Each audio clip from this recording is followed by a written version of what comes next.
Assalamualaikum warahmatullahi wabarakatuh. Alhamdulillah rabbil alamin. Shalatu wassalamu ala asrofil anbiya'i wal mursalin wa ala alihi wa sahbihi ajmain. Asyhadu an la ilaha illallah, asyhadu anna Muhammadan abduhu wa rasuluhu la nabiyya ba'dah. Tarian, kita lagi ngobrolin apa sih? Kita lagi mau ngobrol biasa aja sih. Ngobrolnya tapi kayaknya lebih enak kalau yang positif ya. Iyalah, kalau misalkan ngobrolnya, kita kan biasa ngobrol ngalor gitu lah. Karena kita ganti. Idul wetan. Bukan. Wetan apa? Wetan. Enggak lah. Kita lagi ceritanya lagi ngobrolin tentang sirah. Ini sih ngobrolnya ringan ya. Ringan aja. Ngobrolnya ringan, jadi teman-teman bisa ikutin. Kalau ada manfaat, alhamdulillah. Bonus. Ya, bonus. Kalau ada manfaat itu bonus. Tapi kalau nggak ada manfaatnya, itu ya, obrolan aja. Iya, obrolan aja. Tapi semoga bisa menguatkan. Betul. Kalau gitu kita saksikan aja ya. Yuk. Sip. Oke. Pokoknya kita ngobrol-ngobrol aja ya. Ngobrol-ngobrol aja. Jangan ini jadi kajian yang serius. Jangan serius. Serius aja pokoknya intinya. Kalau serius nanti biasanya saya tidur nanti. Pokoknya obrolan ringan aja. Kalau misalnya itu ternyata insight buat teman-teman gitu kan. Oke, bonus. Oke, berarti kalau itu masih ada bonus ya buat teman-teman.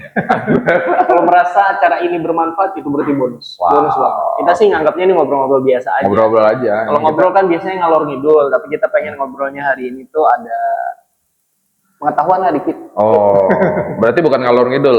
Nggak ngalor ngidul, tapi Wetan ngulon. Wetan ngulon. Karya nih, gue ada sesuatu yang menarik nih yang buat bahan obrolan. Kita kalau dengar kata-kata budak pasti inget film zaman dulu. Lo ingetnya film apa kalau zaman dulu? Wih, film tahun 90-an. Iya, apa? Isaura. Escrava Isaura atau Little Missy kan? Little Missy. Rata-rata tuh budaknya orang kulit hitam semua kan. Padahal sebenarnya yang namanya budak itu nggak mesti orang kulit hitam. Ada juga yang dia orang kulit putih atau kulit coklat. Misalnya ini contoh, misalnya ini contoh nih ya.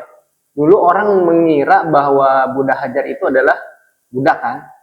Bener budak, tapi dia bukan dari golongan orang kulit hitam. Oh. Bukan. Jadi Bunda Hajar itu adalah seorang putri raja waktu itu di kerajaan Mesir. Kerajaan Mesir kan senantiasa ada ini ya, ada kudeta, ada serangan dari negara lain. Nah saat itu ayahnya yang menjadi raja itu kalah. Nah, kalau tradisi perang zaman dulu, kalau kalah itu keluarga kerajaan dia jadi tawanan, dijadikan budak. Jadi berarti bukan kayak yang di konsep-konsep itu ya, apa namanya, konsep-konsep yang orang-orang Eropa ya. Iya. Kalau orang Eropa kan bilangnya budaknya itu kan kulit hitam gitu. Kulit hitam. Orang negro. Mas, ini aja mas. Nah, sebenarnya nggak gitu. Jadi justru Bunda Hajar itu sebenarnya putri seorang raja yang kebetulan jadi budak karena ayahnya itu kalah perang. Ya. Ini kita mas, makasih, punya mas. minuman. Di kalah perang akhirnya. Ya mas. Makasih mas.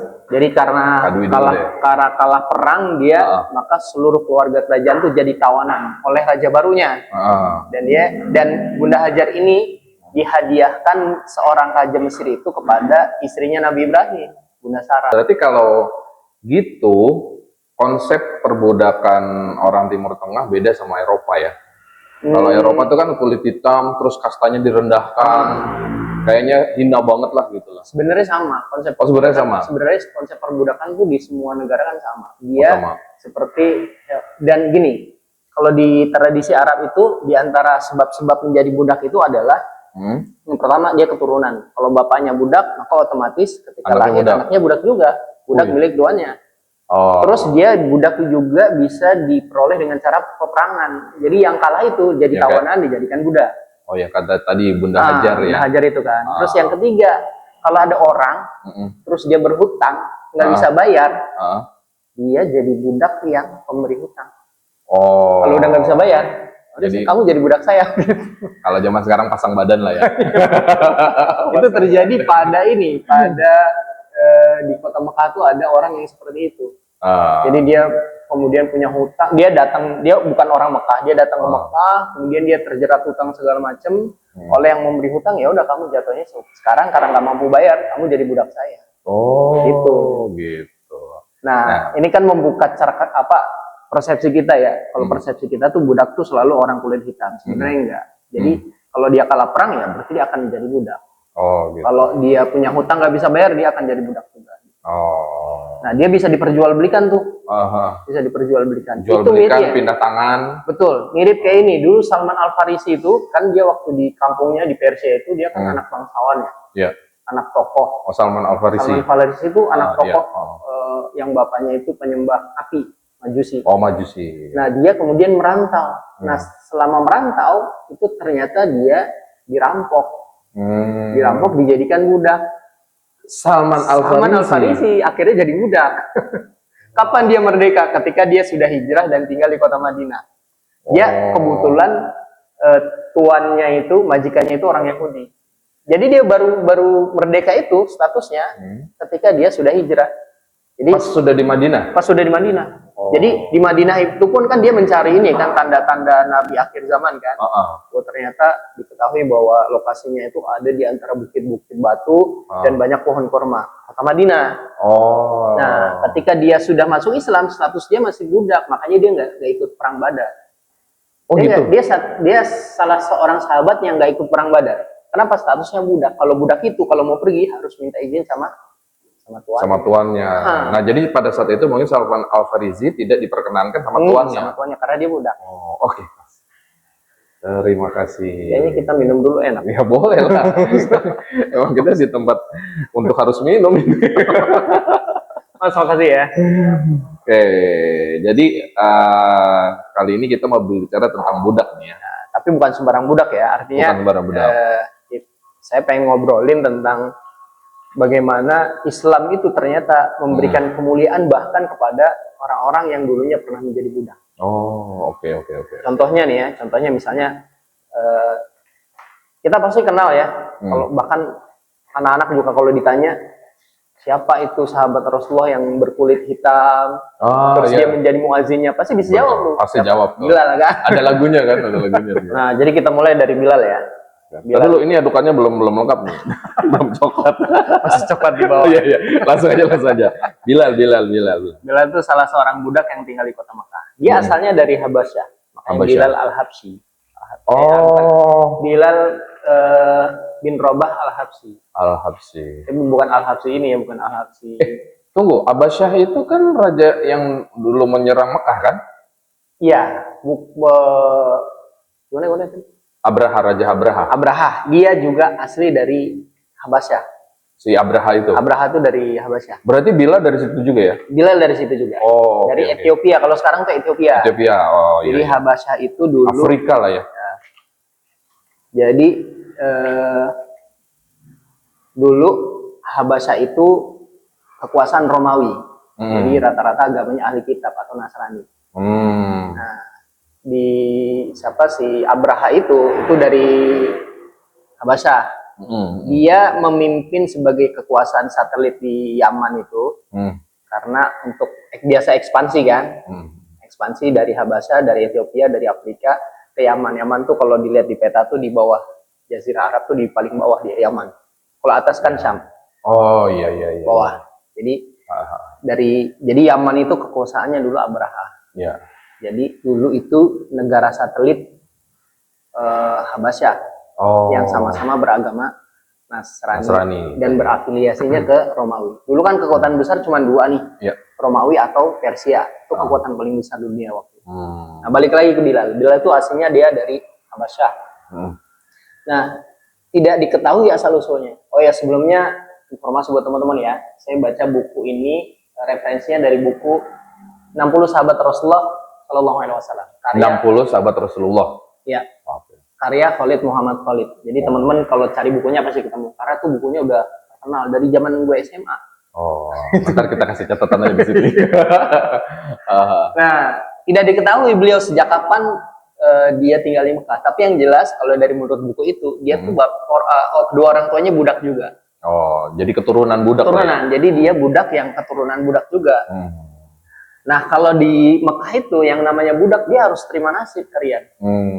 Dia terima nasib. Kalau tuannya baik, tuannya lagi senang, bisa aja dia dimerdekakan. Oh, tapi untung-untungan. Untung-untungan. Jadi kalau dia statusnya budak, dapat tuannya jahat, ya udah. Dia pokoknya udah terima aja deh nasibnya begitu. Kalaulah nanti dia harus menikah, nanti dicariin sama majikannya. Oh, Budak gitu. perempuan. Budak perempuan. Dibeli dulu ya, misalnya dibeli budak perempuan. Kayak inilah, kayak mirip apa binatang peliharaan gitu. Lu misalnya beli kelinci, pengen beranak pinak ya, beliin pasangannya. Nanti anaknya akan jadi milik lu juga kan. Begitu juga budak. Budak itu kalau dia si tuannya ini pengen dia cuma punya budak laki-laki misalnya, dia pengen punya budak perempuan, ya udah tinggal dibeli aja. Nanti misalnya ya udah tuh mereka suruh nikah tapi statusnya budak, nanti punya anak budak tuanya juga. Berarti kemungkinan ada juga dong orang yang memang kerjaannya ternak budak. Bisa aja. Bisa jadi kan? Bisa jadi. Karena Bisa kan jadi. keturunan itu kan dijual kan. Iya, Dulu dijual. ada pedagang budak kan. Nah, budak itu ada yang berasal dari rampokan tadi, kalah perang terus dijual karena dia sifatnya harta kan. Atau tangkapan. Iya. Misalkan kayak misalnya Nabi Yusuf tuh kan ketemu di hutan. Jadi soalnya di dalam sumur. Iya, di dalam sumur diambil terus dijadikan budak. Karena dia nggak jelas kan asal usulnya. Iya. Gitu. Nah, gitu juga tuh. Jadi budak itu seperti aset, seperti harta, dia bisa diperjualbelikan. Nah, Bilal dan budak-budak yang lainnya sebelum datangnya Islam, maksudnya sebelum Nabi Muhammad yang akan menjadi Rasul, ya udah status mereka budak. Mereka bisa merdeka kalau mendapatkan tuan yang baik. Misalnya nih, dulu Rasulullah sebelum diangkat menjadi Nabi, termasuk yang baik karena Rasulullah dulu punya budak namanya Zaid bin Harisah. Oh ya, Zaid bin Harisah itu budak yang dihadiahkan kepada Bunda Khadijah. Setelah menikah tuh dihadiahkan kepada Bunda Khadijah, sama Bunda Khadijah dihadiahkan lagi kepada Rasulullah. Sama Rasulullah dia diangkat menjadi anak angkat. Jadi merdeka kalau dia jadi anak kan. Nah, gitu. Nah, teman-teman, Rasulullah memperlakukan Zaid bin Harisah itu luar biasa. Nah, beruntunglah Zaid, kenapa? Tuannya baik. Tuannya baik. Nah, kalau Bilal diapes, kenapa? Tuannya jahat. Iya. Namanya Umayyah. Tapi dalam tanda kutip ya, Zaid bin Harisah pun bukan orang kulit hitam ya? Bukan Afrika ya? Bukan Afrika, dia bukan orang kulit hitam. Iya, karena budak di sana konsepnya itu siapapun. Tadi. Jadi kebetulan Zaid bin Harisah itu satu saat oleh ibunya diajak pergi pulang kampung, terus kampungnya diserang sama perampok. Nah, si Zaid bin Harisah ini dijadikan budak. Sama perampok itu dijual di pasar Ukas di kota Mekah. Yang beli keponakannya Bunda Khadijah. Begitu Bunda Khadijah menikah sama Rasulullah, jadi hadiah. Makanya kado terbaik yang diterima oleh Rasulullah dan Bunda Khadijah itu kado pernikahan terbaik. Kalau kita, soalnya keponakannya tuh mikir, ini mau dikasih apa nih bibinya? Orang kaya kan? Iya betul. Dikasih onta udah banyak. Dikasih uangnya berlimpah. Akhirnya dihadiahin budaknya tuh Zaid bin Harisah. Beruntunglah Zaid bin Harisah tinggal bersama Rasulullah, dia menjadi merdeka, bahkan menjadi anak angkat. Bahkan sempat Rasulullah itu mengumumkan dia sekarang menjadi anakku dan namanya menjadi Zaid bin Muhammad. Ya. Walaupun nanti pernah ada polemik antara kenapa Zaid bin Harisah ada nama bin Muhammad. Betul. Nah, balik lagi ke Bilal tadi. Jadi Bilal itu sama seperti budak yang lain, dia terima pasrah. Apalagi dia tuannya kan galak tuh, tuannya galak. Namanya Umayyah bin Khalaf. Udah terima aja sampai kemudian dia mendengar bahwa Nabi Muhammad itu diangkat menjadi nabi dan rasul. Setiap hari Bilal itu mendengar percakapan tentang orang-orang Mekah, terutama dari tuannya ya, Umayyah bin Khalaf itu ya, tentang Muhammad. Di satu sisi mereka bilang Muhammad itu nggak pernah berdusta, dia akhlaknya baik, nggak pernah jahat sama orang. Tapi di sisi lain mereka mengatakan tapi Muhammad itu jahat, suka menghina berhala-berhala kita. Maksudnya berhala-berhala yang mereka selama ini sembah itu sesuatu yang batil kata Rasulullah. Jadi kita kalaulah Muhammad bukan pendusta, bukan pembohong, ya kita bilang aja Muhammad itu pembohong dan pendusta. Bilal tuh nanggepinnya agak aneh aja gitu ya. Galau lah. Gimana sih? Di satu sisi dia orang baik, tapi di sisi yang lain dia diomongin yang jelek. Kan gimana? Kayak nggak konsisten gitu. Iya. Ya galau lah. Jadi Bilal tuh akhirnya makin lama makin penasaran, pengen ketemu lah sama Rasulullah gitu. Sampai satu saat akhirnya dia mengucapkan 2 kalimat syahadat di hadapan Rasulullah. Itu waktu statusnya masih jadi budaknya. Masih budak. Masih budak. Jadi dia masuk Islam, diam-diam. Masih budak, diam-diam. Diam-diam. Cuman teman karya yang namanya Kota Makkah itu, walaupun dulu belum ada sosmed, belum ada internet, tapi gosip sekecil apapun tuh bisa nyebar. Oke. Tadi loh, gosip apapun bisa Bisa menyebar. menyebar kemana-mana. Artinya ada peristiwa kecil nih, itu bisa menyebar kemana-mana. Termasuk Oke, masuk berarti itu benar bukti gosip itu luar biasa udah dari zaman dulu. dari zaman dulu ya. Terus Nah, masuk Islamnya Bilal itu awalnya Bilal udah dikasih tahu sama Rasulullah kan, kalau kamu masuk Islam tolong jangan beritahu siapapun. Pokoknya waktu itu awal-awal dakwah pertama kali di kota Mekah, orang yang masuk Islam itu dia harus menyembunyikan, apalagi dari golongan orang-orang miskin dan budak. Karena kalau ketahuan itu pasti kalau tuannya baik dia nggak diapa-apain, tapi kalau tuannya jahat itu udah pasti dia akan mendapatkan siksaan. Nah, masuk Islamnya Bilal itu kan sembunyi-sembunyi, nggak ada yang tahu kecuali kaum muslimin yang udah tahu ya. Ternyata bocorlah tentang peristiwa masuk Islamnya Bilal. Itu terjadi ketika si siapa namanya tuannya tuh Umayyah tuh biasalah lagi ngobrol ketemu sama tokoh-tokoh yang lain gitu, ngobrol-ngobrol, dia bilang kita harus mengatakan Muhammad itu pendusta segala macam. Tiba-tiba bilang, kamu gimana sih? Temennya nih yang bilang, kamu katanya membenci Muhammad, tapi budak kamu sendiri udah jadi pengikutnya Muhammad. Kaget ya? Jadi tuannya sendiri nggak tahu kalau budaknya itu udah masuk Islam. Kaget ya? Budak yang mana? Itu Bilal. Bilal itu jadi pengikutnya Muhammad. Maka mendengar berita itu barulah dia prosek. Bilal dipanggil, diinterogasi, baru Bilal ngaku. Dia sudah mengikuti agama Muhammad. Karena menurut dia agama Muhammad itu agama yang sangat masuk akal. Bayangin nih, kenapa Bilal itu masuk Islam? Salah satu alasannya adalah karena kalau di dunia kan dia nggak punya harapan nih status sebagai budak. Tapi ketika dia masuk Islam, dia beriman, dia mencintai Allah dan Rasulnya, dia punya harapan besar nanti di akhirat. Jadi penghuni surga yang jelas. Itu membuat Bilal, berarti ada harapan ya. Kalau dulu kan nggak ada harapan. Yang namanya budak ya udah dari lahir budak, mungkin nanti ketemu istri budak juga, punya anak keturunan budak juga. Terus di dalam keyakinan mereka juga kalau udah mati jadi budak juga. Ya kan? Gak tahu deh kalau udah mati. Karena kan Bilal tadi kan punya harapan kalau ketika sudah di akhirat bisa masuk surga, di statusnya sama kan? Betul. Berarti ada kemungkinan di ajaran para budak itu ketika meninggal pun jadi budak juga. Nggak tahu kalau dia, karena gini, salah satu yang membuat orang-orang Quraisy itu nggak mau beriman, mereka nggak percaya tentang hari pembalasan. Jadi mereka pengennya kalau udah kaya, begitu mati udah nggak ada hisab apa-apa gitu, nggak ada perhitungan. Ya mungkin karena saat itu belum ada petunjuk ya. Iya, karena mereka kan hari akhir. Iya betul, itu yang membuat mereka menolak. Karena mereka kalau misalnya, orang kaya, terus kita statusnya sama budak dong. Misalnya kita sama beriman, ntar dia masuk surga, kita masuk surga. Enggak, budak tuh nggak boleh masuk surga. Karena di dunia udah dia golongan miskin. Jadi orang-orang Quraisy itu kenapa mereka nggak beriman? Karena mereka lebih senang dengan sistem bangsawan orang miskin, bangsawan budak. Nggak mau dicampur. Kalau Islam kan enggak. Islam tuh mengajarkan kesetaraan kan. Nah iya berarti kemungkinan di situ ada konsep kalau budak ketika sudah meninggal mati di hari akhirat pun di akhirat itu jadi budak juga. Nah kan konsep hari akhirat nggak dipercayain sama orang Quraisy. Gitu. Jadi nggak ada. Jadi istilahnya mungkin buat mereka kalau udah mati ya udah selesai, nggak ada hari pembalasan. Artinya nggak percaya mereka dengan hari akhirat.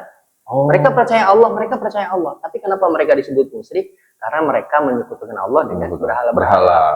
Jadi mereka percaya Allah, tapi mereka meyakini berhala-berhala yang mereka sembah itu juga memberikan kekuatan dan manfaat. Makanya orang Arab pun sudah terbiasa dengan sebutan berkata demi Allah. Iya, betul.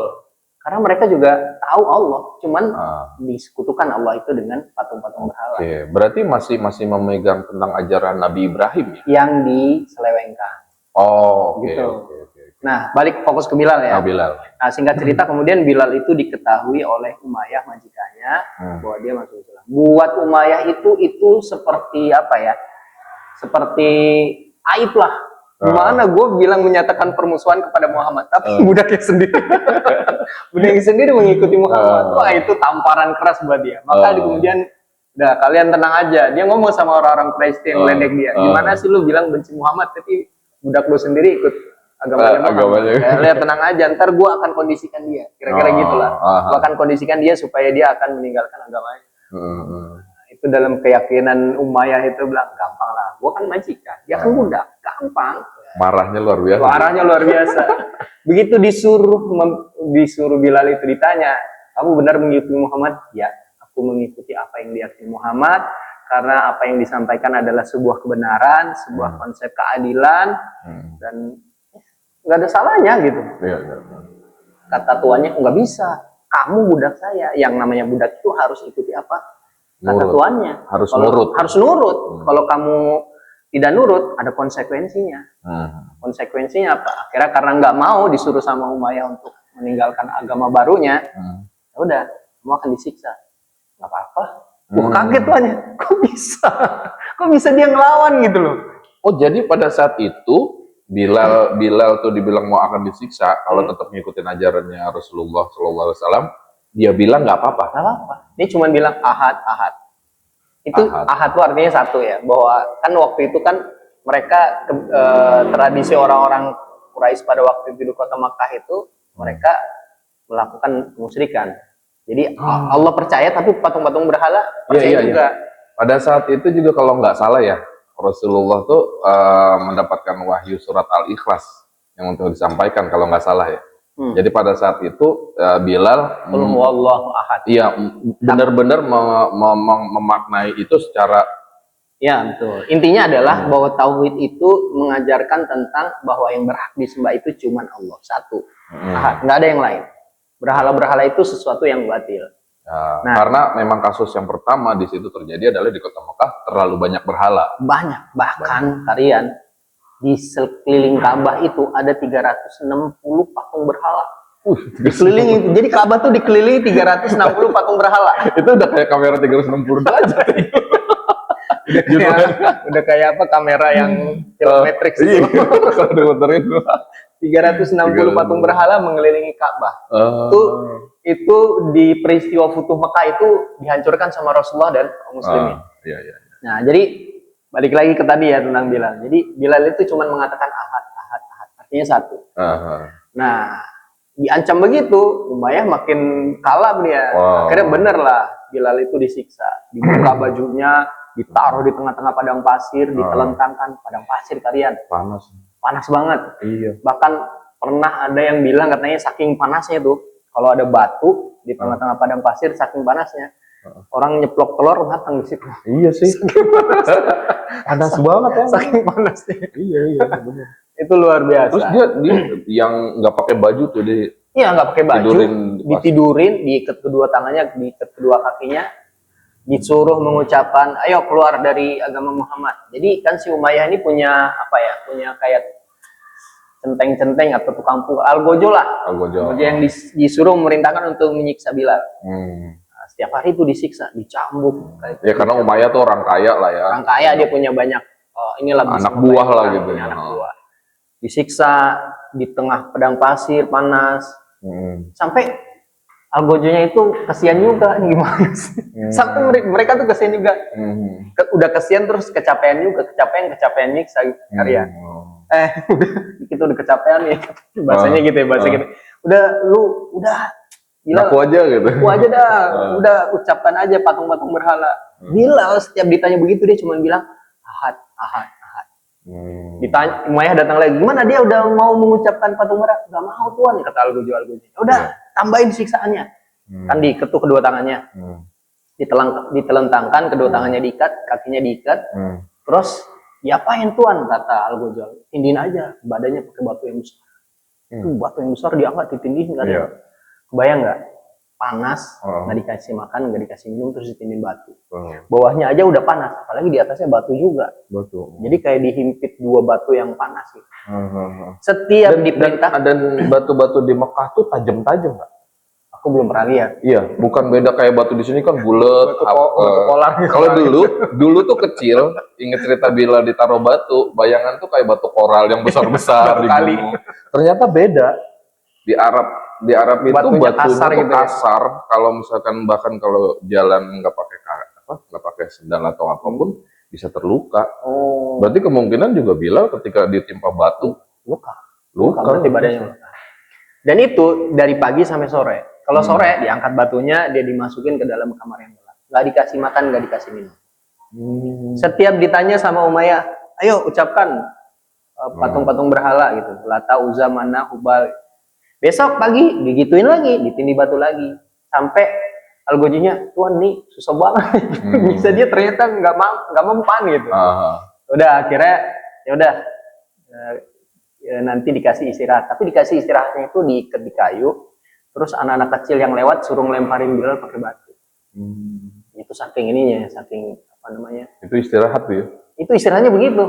Jadi istirahat nih, Algojonya capek kan, nah ya udah ikat Bilal, terus setiap ada anak kecil lewat lemparin pakai batu. Itu istirahatnya tuh kayak gitu disiksa.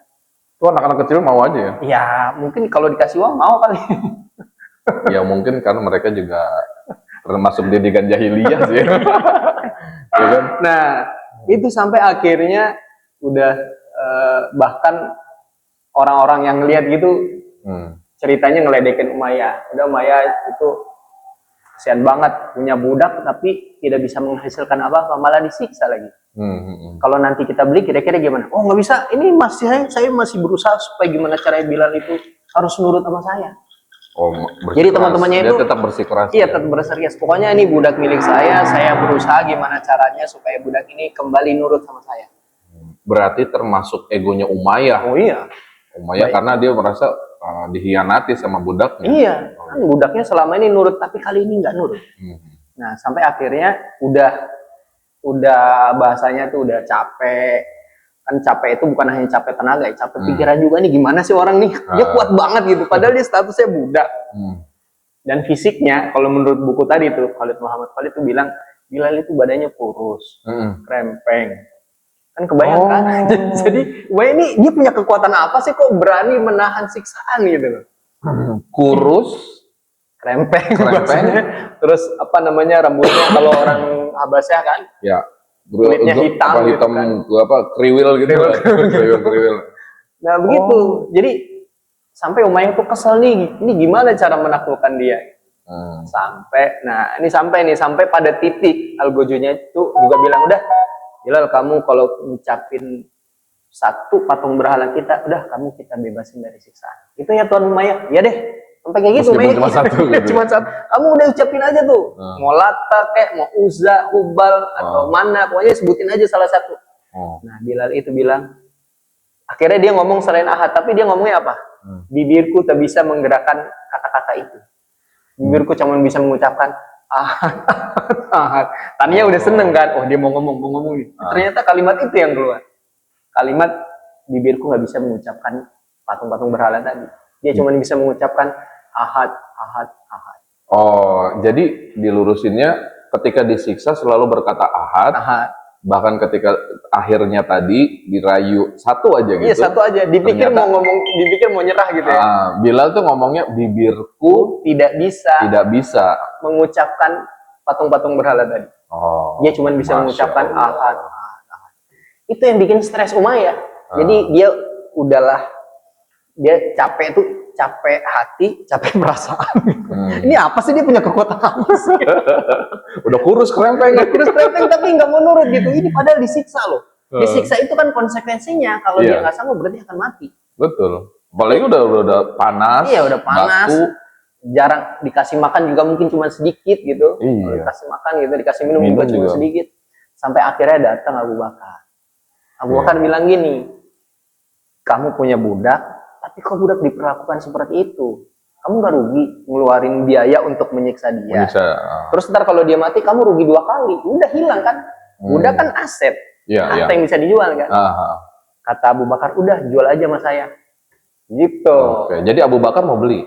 Mau beli. Tapi tunggu dulu nih. Itu Abu Bakar statusnya sudah Islam? Udah masuk Islam. Tapi belum diketahui sama teman. Enggak, kalau orang kaya, bangsawan, dia masuk Islam, dia akan dibela sama kaumnya, walaupun jadi kalau di dalam sistem kabilah di Kota Mekah, itu seseorang itu akan dibela oleh kabilahnya, baik atau benar, gitu. Apalagi Abu Bakar adalah orang terpandang. Orang terpandang di kabilahnya. Bayangin kalian, Abu Bakar itu salah satu tokoh yang dihormati di Kota Mekah. Bahkan dia termasuk ahli nasab. ahli nasab tuh keturunan. Jadi kalau di Mekah nih pengen tahu dia keturunannya siapa aja sampai kakeknya buyutnya, tanya Abu Bakar bisa jawab.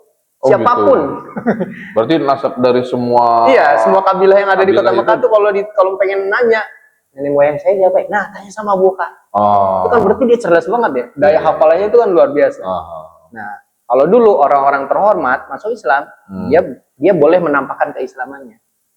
Walaupun ada juga konsekuensi ya. Konsekuensi itu misalnya Utsman bin Affan, dia orang kaya, bangsawan. Tapi pamannya nggak suka dia masuk Islam, dia disiksa juga. Tapi buat mereka orang-orang kaya, kalau misalnya mereka menampakkan keislaman itu nggak ada masalah. Tapi kalau orang miskin, budak, ketahuan dia menampakkan keislamannya, konsekuensinya adalah disiksa, diintimidasi. Dan itu jurusnya orang-orang Quraisy waktu itu. Nggak punya kekuatan apa-apa. Dia nggak punya kekuatan apa-apa. Nah, datanglah Abu Bakar, ya udah jual aja budakmu sama saya. Maka singkat cerita kemudian Umayyah udah capek, pikiran, hati, dia harus biaya juga. Udah saya jual deh.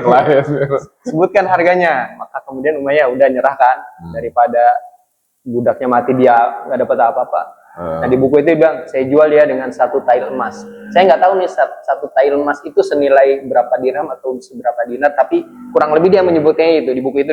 Saya jual dengan 1 tail emas. Nah, kata Abu Bakar ya udah. Transaksi terjadi, Bilal kemudian dilepaskan tuh siksaan, dibawa oleh Abu Bakar As-Siddiq. Begitu udah dibawa, terus si siapa namanya Umayyah bilang gini, dia sombong dong, dia bilang gini sama Abu Bakar, Abu Bakar, seandainya kamu menawar dengan harga yang lebih rendah dari 1 tail emas, aku juga akan jual. Udah nggak bermanfaat, budak yang tidak nurut sama tuannya itu nggak ada manfaatnya, kata Umayyah. Abu Bakar tadinya nggak mau nyautin, tapi ini masalah harga diri. Kata Abu Bakar dibalisin gini, wahai Umayyah, kalau seandainya kamu jual Bilal dengan harga 100 tail emas, saya akan beli. Gitu. Jadi si Umayyah kan sombong nih. Abu Bakar emang dikira gue nggak mampu. Lu jual 100 tail emas, gue beli lah kira-kira bahasa kita gitu. Jadi orang sombong dilawan lagi sama sombongnya Abu Bakar. Dan kata Ustaz Abdul Somad tuh bilang gitu, sombong sama orang sombong boleh. Oh gitu, iya benar. Sombong sama orang sombong boleh. Sombong sama orang sombong boleh gitu. Untuk menunjukkan bahwa kita juga punya izah, punya harga diri. Maka kemudian kata Abu Bakar setelah dia ajak Bilal itu, kemudian dia langsung umumkan, Bilal mulai hari ini menjadi budak milikku. Kan udah dibeli kan? Tapi mulai hari ini juga aku merdekakan. Langsung merdeka tuh Bilal. Udah, dia nggak boleh diperjualbelikan karena statusnya merdeka. Dia berhak untuk menentukan nasibnya sendiri. Ya, betul. Maka singkat cerita kemudian Bilal bin Rabah ikut bersama kaum muslimin. Termasuk yang ikut hijrah juga ke kota Madinah. Nah, selama di Mekah pada saat Bilal itu merdeka, berarti ikut siapa tuh? Ikut Abu Bakar. Kemungkinan ikut bersama Abu Bakar. Karena beliau yang membelinya. Beliau yang membeli dan membebaskan, yang memerdekakan. Kemungkinan karena dulu itu Abu Bakar itu memang luar biasa. Abu Bakar itu termasuk dulu waktu di kota Mekah itu dia kan orang kaya, dia pedagang orang kaya. Salah satu amalan terbaik dia itu adalah di masa-masa sulit itu, di masa-masa sulit di kota Mekah, dia termasuk yang banyak membebaskan budak dari kaum muslimin ya. Jadi ada orang masuk Islam, budak masuk Islam, sama Abu Bakar dibeli, dimerdekakan. Salah satunya adalah Bilal. Oh, masya Allah. Wah, masya Allah. Itu Karyan sama teman-teman semua begitu hijrah ke Madinah tuh. Sebelum hijrah ke Madinah gitu. Kita bicara tentang bagaimana ketika seseorang masuk Islam itu statusnya yang tadinya budak ya. Terus apalagi dia udah merdeka, itu dia statusnya dengan orang lain tuh sama. Yang membedakan cuma ketakwaan. Orang miskin, orang kaya di hadapan Allah tuh sama. Yang beda apa? Takwanya. Jadi kalau ada orang miskin baik, terus sama orang kaya jahat, mendingan mana? Mendingan orang kaya baik ya.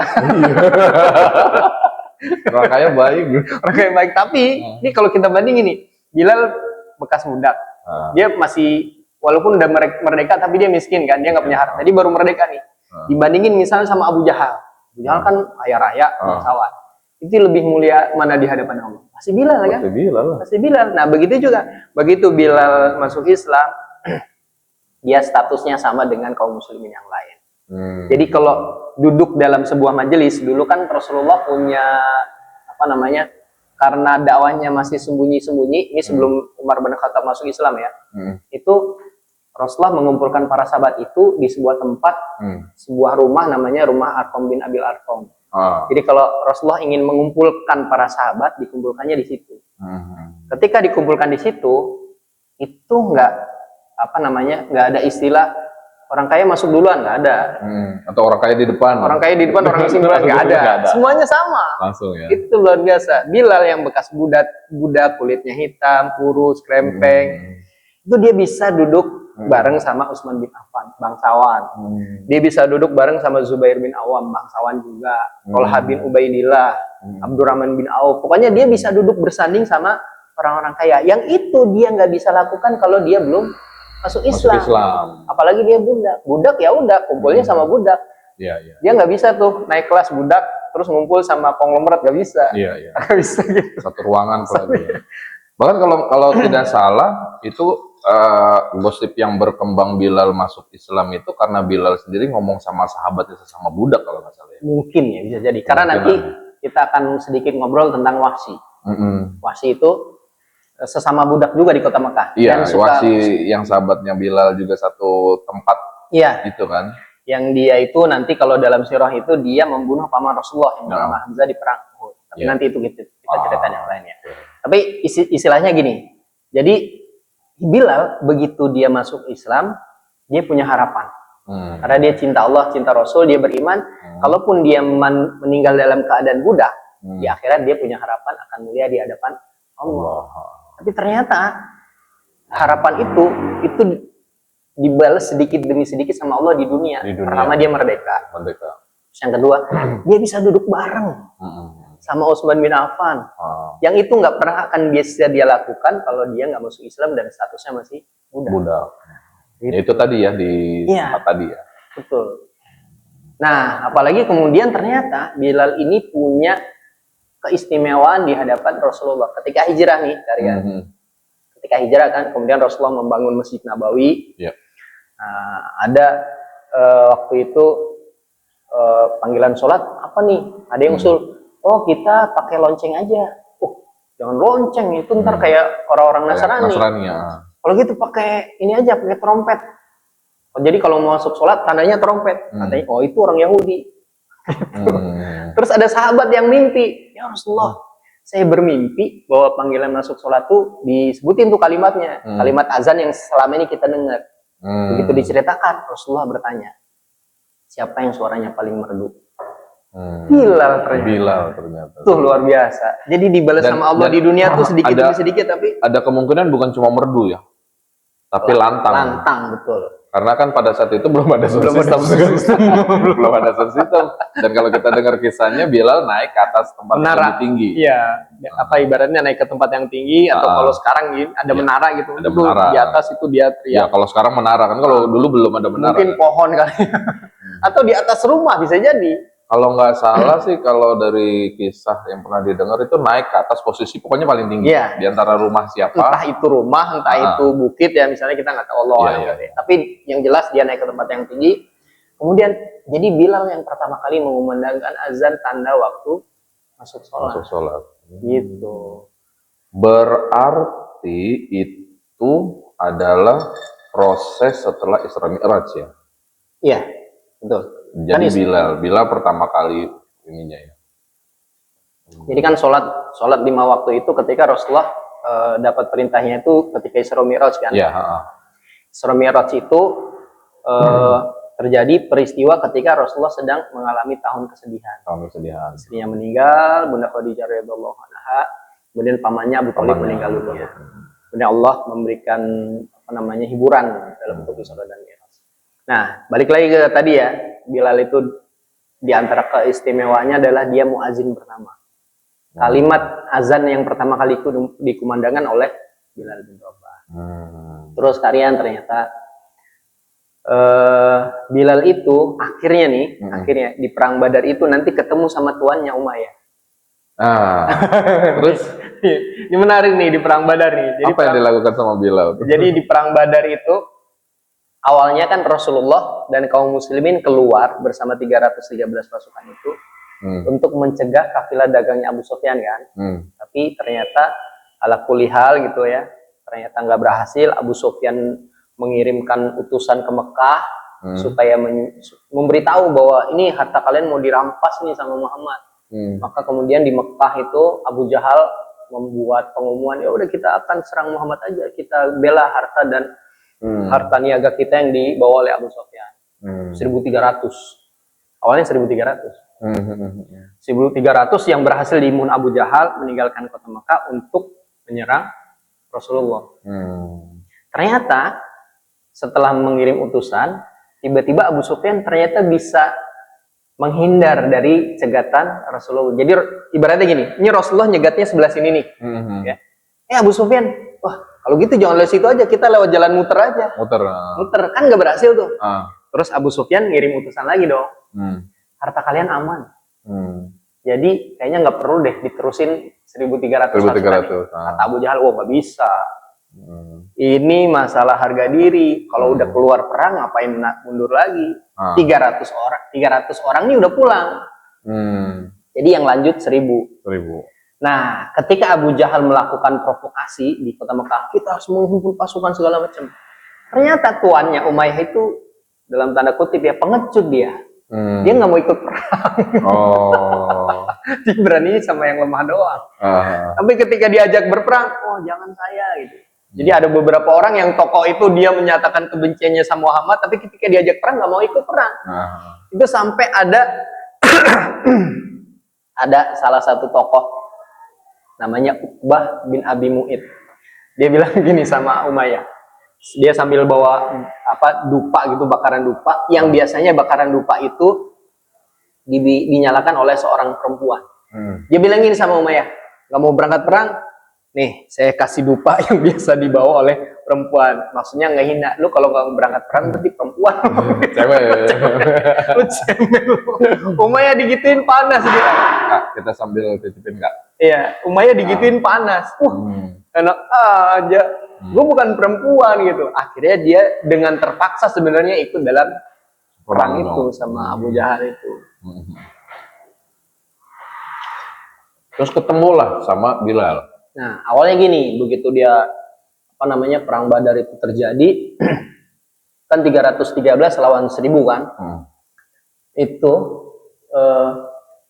kaum muslimin itu luar biasa. Kan tadinya mereka merasa takut juga ya, 313. Melihat pasukan 1.000 itu sebenarnya mereka takut juga. Itu tunggu dulu, itu nama perangnya perang apa tuh? Perang Badar. Oh, Badar ya. Perang Badar. Tapi Allah berikan ketenangan, kemudian Allah kirimkan pasukan malaikat juga, bahkan di perang Badar itu Jibril dan pasukannya ikut membantu Rasulullah dan kaum muslimin. Ya. Singkat cerita, kemudian pasukan orang kafir ini kacil lah sama 313 ini. Apalagi di awal peperangan itu kan ada perang tanding dulu, 3 lawan 3 kan. Tokoh-tokoh Quraisy tuh maju, terus tokoh kaum muslimin maju. Tiga-tiganya kalah semua, terbunuh semua. Perang terjadi, mereka panik, orang-orang Quraisy tuh mulai kelihatan tuh kekalahan. Nah, saat itulah Umayyah tuh takut juga dia. Tahu nggak dia takutnya gimana? Wah, ini kalah nih. Kan kemungkinan cuma 2. Dia akan terbunuh atau dia akan ditawan. Nah, akhirnya dia nyari-nyari kan siapa nih dari ketemulah dia sama Abdurrahman bin Auf. Wah, Abdurrahman bin Auf, jadi kan saya tahanan. Nanti kalau dia jadi tahanan Abdurrahman bin Auf kan dalam logika dia jadi tahanan nanti bisa ditebus, gampang lah, harta dia banyak gitu. Jadi dia pengen ditawan sama Abdurrahman bin Auf. Karena dia pikir Abdurrahman bin Auf baik sama dia. Baik. Maka kemudian tahan saya, jadikan saya tawananmu, kata Umayyah kepada Abdurrahman bin Auf. Kata Abdurrahman bin Auf, udah tahu kan Abdurrahman bin Auf, Umayyah itu orang kaya. Kalau ditebus nanti berarti harganya mahal. Dia kalau tawanan itu, kalau dia orang kaya ditebus bisa, tapi harus dengan kesepakatan bayar. Kata, wah ini aset nih, ya udah gak apa-apa. Tapi ternyata ketika Umayyah itu udah di dalam perlindungan Abdurrahman bin Auf, Bilal ngeliat, wah itu itu Umayyah tuh yang kemarin nyiksa gua. Ah, ini saatnya nih perang yang namanya Balas dendam, ini kan perang, yang namanya Iya. perang kan membunuh atau dibunuh kan, membunuh atau terbunuh. Maka kemudian kata begitu melihat siapa namanya Umayyah, Umayyah. Terus tiba-tiba Abdurrahman bilang, wahai Bilal, ini udah jadi tawanan saya. Udah jadi tawanan saya, dia dalam perlindungan saya. Terus Bilal bilang gini, perang belum selesai bos. Ya kalau bahasa kita, perang belum selesai bos. Udah jadi tawanan kalau perang udah selesai dan udah ketahuan siapa yang menang. Berarti tawanan perang. Iya, tawanan perang. Ini kan perang belum selesai. Kata Bilal bin Rabah, dia panggil orang-orang, teman-teman kaum muslimin, itu ada Umayyah. Saya tidak akan aman selama dia masih hidup. Maka kemudian kaum muslimin tuh mulai ngeroyok tuh Abdurrahman bin Auf, daripada takut kena sabetan pedang kan akhirnya dia nyerah juga. Iya. Dan yang berarti ada sisi Bilal memprovokasi. Iya, kan ini masih perang ya, masih perang. Teman-teman, nih tokoh nih, dia termasuk yang jahat juga kan dulu waktu di Mekah. Iya. Ini masih perang masih berlangsung, saya posisinya saya tidak akan aman selama dia masih hidup. Itu kaum muslimin kemudian mulai mendekati Umayyah udah dah. Iya. Kalau di film, kalau misalkan Bilal ngomong seperti itu pun sebenarnya memang masuk akal kan? Karena memang perang, terus juga status dia masih tetap bagi Umayyah, Bilal itu adalah musuhnya dia juga dari dulu gitu kan. Kalau perang itu konsekuensinya karya, ya terbunuh atau membunuh. Artinya gini, kalaulah misalnya terjadi antara Bilal dengan Umayyah perang tanding misalnya, itu kan kemungkinannya cuma dua. Siapa yang menang, siapa yang mati, siapa yang masih hidup, kan begitu. Nah ini dalam kondisi perang kemudian akhirnya Umayyah itu berhasil terbunuh oleh Bilal. Nah, udah tuh akhirnya terbunuh. Kemudian singkat cerita, ya Bilal yang dulu disiksa, ya kan bayangin aja yang namanya disiksa kan, itu kan sesuatu yang harus ditanggung waktu yang sangat panjang. Kalau terbunuh seret, udah selesai. Iya. Ini disiksa gitu loh, Bilal itu disiksa. Maka kemudian waktunya lebih lama. Dan ternyata Bilal itu bagian dari kemuliaan ya, dia berhasil membunuh tuan yang dulu pernah menzolimi dia, yaitu Umayyah. Itu karya. Jadi endingnya sih sebenarnya bagaimana dulu dia hidup dalam keadaan tersiksa, dizolimi, akhirnya dia yang menang nih, karena dia berhasil kemudian membunuh tuannya yang dulu pernah menzolimi dia, Umayyah. Gitu karya, masya Allah. Bilal itu luar biasa. Tapi itu pun pastinya dalam konsep bukan balas dendam menuruti hatinya dia ya, tapi karena pasti Bilal melakukan semua itu karena si Umayyah itu masih kafir. Nah, di dalam buku itu sempat diomongin gitu juga. Kok Bilal jahat ya? Ya, maksudnya kan kok seolah-olah balas dendam. Nah, gitu. Kayak gitu. Nah, di buku itu diceritain itu sama Khalid bin Walid. Tadi saya baca lagi. Kita ngelihatnya, Bilal jahat ya. Kenapa nggak dimaafin aja si Umayyah tuanya? Kan kalau dimaafin mulia tuh. Iya. Nah, kata si Muhammad Khalid nih pengarang buku itu, penulis buku itu, dia bilang kondisinya beda. Seandainya Umayyah sama Bilal bertemu tidak dalam kondisi perang, bisa jadi Bilal memaafkan. Ya, betul. Tapi ini kan kondisinya perang. Seperti yang saya bilang tadi kan, perang itu terbunuh atau membunuh. Ya, makanya apalagi kalau perang itu belum selesai. Iya. Makanya tadi yang saya katakan, Bilal itu pasti dalam konsepnya bukan merasa dia harus membalas dendam saat itu, tapi dia harus membalas seorang kafir yang pernah menyakiti dia. Iya, betul. Ya kan, bukan dia melihat musuhnya dia siapa, Umayyah ini adalah orang yang menyiksa saya. Ya gitu. Kalau dalam perang kan berarti harus ada musuh nih, gitu. Jadi konteksnya dia adalah musuh. Terus yang kedua, ini orang-orang ini dia posisinya sebagai musuh, apalagi musuhnya dalam tanda kutip ya, dia tidak beriman, kafir, kemudian melakukan permusuhan terhadap kaum muslimin, harus dikalahkan. Dan kalau menurut saya juga, kalau misalkan Bilal menuruti hawa nafsunya, pasti dia nggak akan membunuh langsung. Karena kan Bilal disakiti setiap hari, disiksa gitu kan. Kalau kita nih sebagai manusia kan pasti pikir, ya kan tadi kan cuma ditebas langsung kan, selesai gitu kan. Berarti memang ya setuju sih sama konsep yang tadi dibilang bahwa itu dalam peperangan Dan Bilal pasti dalam kondisinya adalah menegakkan, menghilangkan kekafiran, karena kafir adalah musuhnya Allah kan, gitu kan. Kalau dia ngikutin hawa nafsunya dia, pasti tuh dicabik-cabik dulu kan, ngerasain dulu ya, disatin dulu. Gantian, gue cambuk lagi, gue ditaruh ditindih batu, gue tindih batu juga. Terus satu lagi kan ya, ini terkait dengan konsep orang kafir ya. Orang kafir itu kan, jadi jangan persepsi teman-teman juga jangan salah juga nih. Oh berarti yang kafir itu harus diperangi, ya enggak juga. Enggak. Kalau kafir yang memerangi ini teman-teman semua, kalau kafir, jadi misalnya kita diperangi oleh orang, kebetulan orang itu kafir, maka dia perlu dilawan. Tapi kan kafir itu ada yang dia memerangi, ada yang tidak memerangi. Kalau yang tidak memerangi ya nggak perlu dilawan. Bahkan Rasulullah di kota Madinah itu dia melindungi juga, melindungi dan bersepakat bahkan berdagang juga dengan orang-orang kafir. Nah, di situ ada orang Yahudi, di situ ada orang penduduk asli kota Madinah yang mereka belum masuk Islam tapi bisa hidup bersama dengan kaum muslim.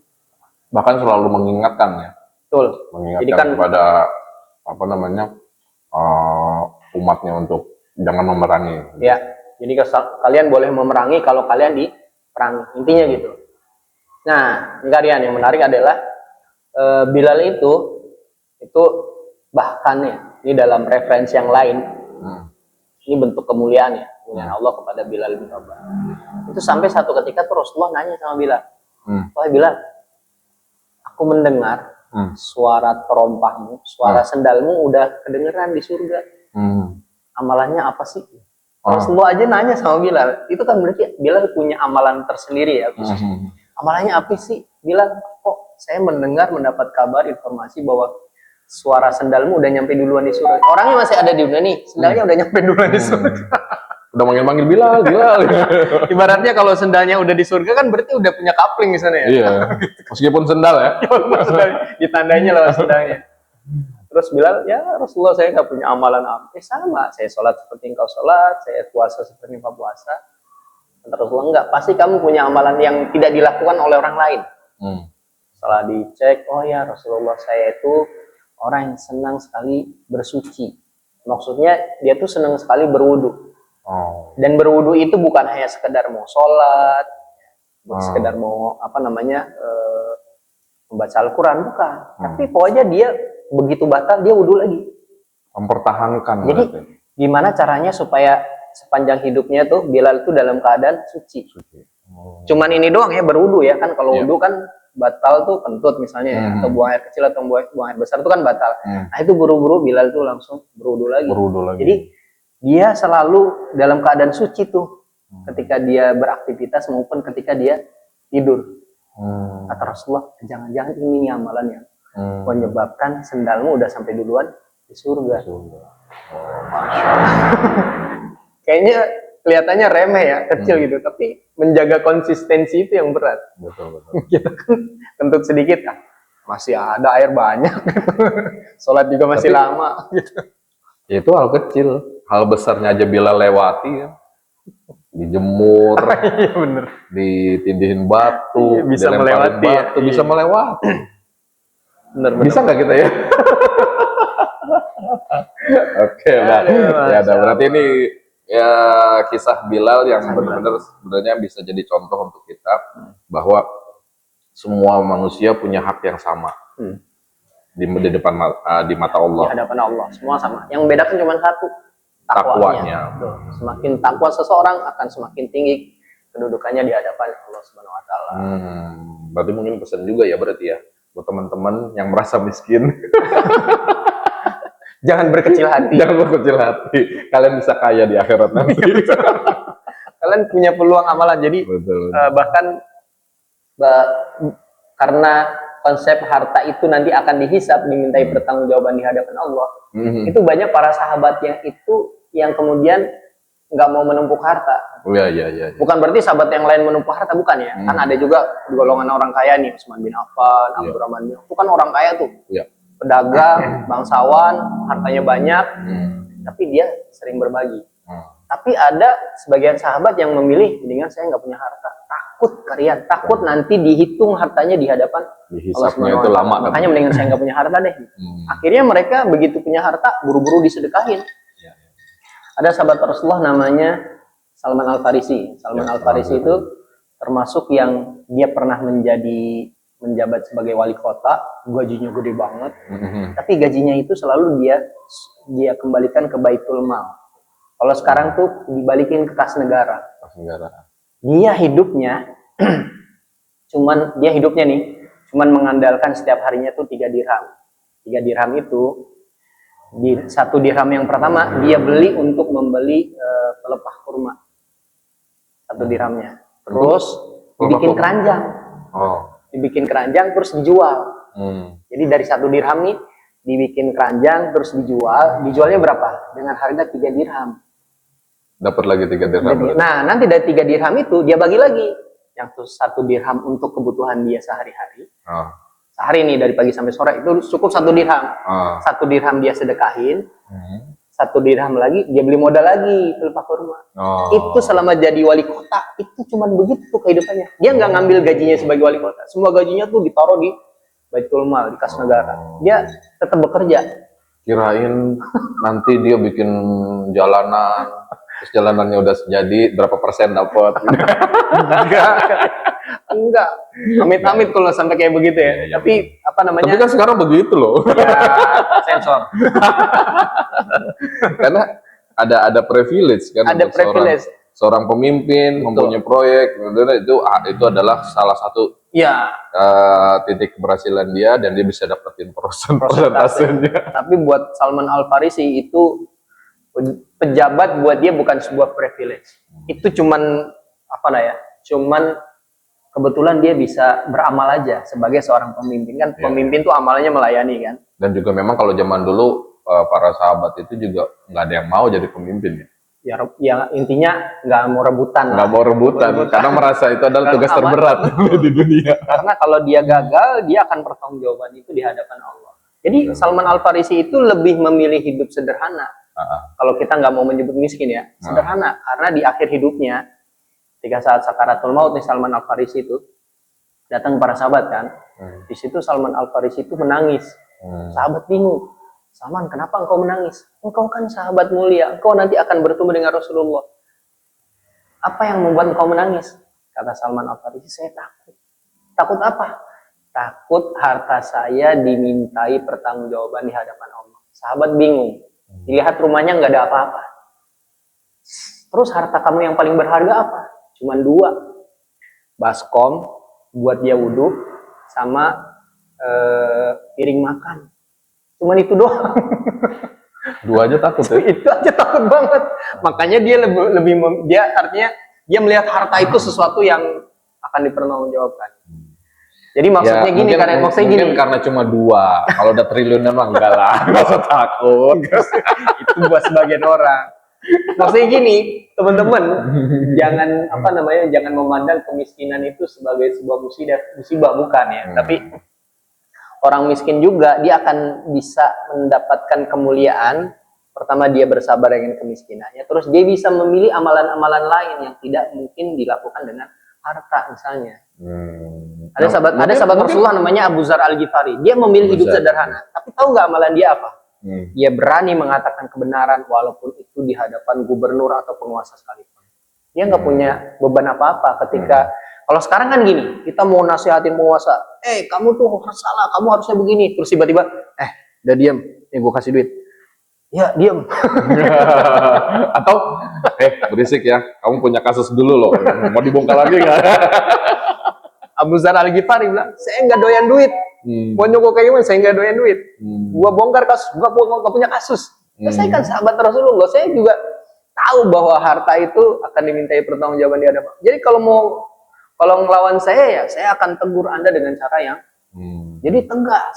Jadi Abu Zar Al-Ghifari itu lebih memilih hidup sederhana dan dia punya amalan unggulannya adalah mengatakan kebenaran kepada siapapun.